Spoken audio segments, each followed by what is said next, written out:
avant qu'il ne rencontre Lady Diana, Charles III, alors prince de Galles, était l'un des célibataires les plus convoités de la planète.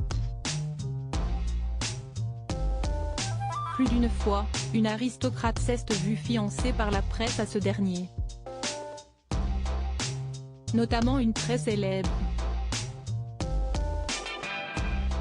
Le pouvoir de séduction de Charles III n'a jamais été remis en question.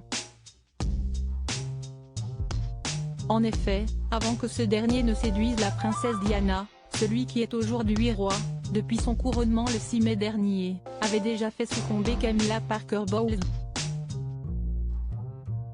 S'il avait déjà entamé une liaison avec cette dernière, officiellement celui qui deviendrait par la suite le père de William et Harry était l'un des célibataires les plus convoités de la planète royale. Naturellement décontracté, il rencontre du succès non seulement lors des soirées officielles, auxquelles il est tenu d'assister, mais aussi lors de certaines fêtes, au cours de toutes sortes de manifestations, et même sur les terrains de sport, écrit l'auteur de Charles III le Mal-Aimé, édition City. Et la presse suit de près la vie sentimentale du fils d'Élisabeth II. À tel point que ses photos à Balmoral, en Islande ou au ski à Saint-Moritz se sont scrutées, notamment celles où Charles III apparaît avec des aristocrates ou des mannequins.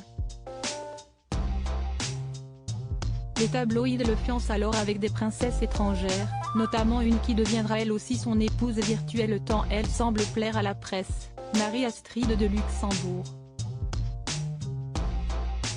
Pourtant, un bémol empêche la jeune aristocrate de faire la future reine d'Angleterre parfaite. Son charme, son excellente éducation, sa douceur et son illustre naissance qui l'a fait descendre des Nassau sont des qualités indéniables, mais un véritable obstacle si est la religion de la princesse du Luxembourg qui pose problème. En effet, Marie-Astrid de Luxembourg est catholique, ce qui constitue un obstacle véritable en raison de l'acte de 1700 régissant les mariages royaux, apprend-on dans l'ouvrage de Bertrand Meyer-Stably. À cette époque, le prince de Galles fait savoir la difficulté pour lui de trouver la perle rare.